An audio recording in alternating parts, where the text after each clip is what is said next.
When bad things happen in this world, we try to explain them. So we look to our theology, we look to our worldview, we look to our experience. And there's been a lot of talk in many years about how media affects people.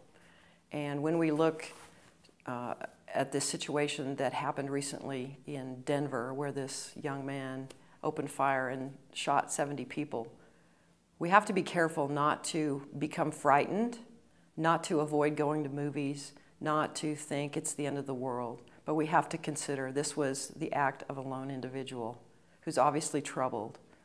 Many studies have been done over the past 60 years or so to try to understand what influence media has on people. And it is clear that we are influenced. People learn by watching others, and it doesn't seem to matter whether it's in person or if it's through television or a film or something like that. But media is not a hypodermic needle. It doesn't make people do things. It doesn't coerce people. The shootings in Denver were done by this young man, James, who seemed to want to emulate the Joker in the Batman film. Heath Ledger, who played this character, once said that the Joker is a schizophrenic clown with no empathy. And that seems to be what marked this man who did this shooting. The Batman films didn't make this young man, James, go into that theater and shoot people. He probably received the idea because he was already struggling with some sort of mental illness, whether it was schizophrenia or bipolar disorder or whatever, to get the idea, perhaps from comic books and films, to do what he did. We see that people that have some sort of mental illness often get ideas from other places, just like we might see copycats try to repeat this crime because it's been so played out in the press. But media doesn't make people go out and do horrible things. It might influence people who are predisposed to do sick and destructive things to go out and do them.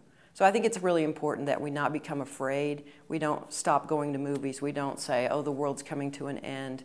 But we look at what this is. People who have mental illness and people who are criminally minded are not NORPs. A NORP is a normal, ordinary, responsible person. And normal, ordinary, responsible people don't go in and shoot 70 people in a theater. Something I've heard that really makes sense to me is trying to understand why things happen. Why do two cars pass on the road at any particular time in history? In order to understand that, you'd have to go back and really understand the entire history of the universe to understand why at that exact moment two cars passed. Why were these people in the theater that night? Why did some die, some live? Why did this young man go into this theater and start shooting people?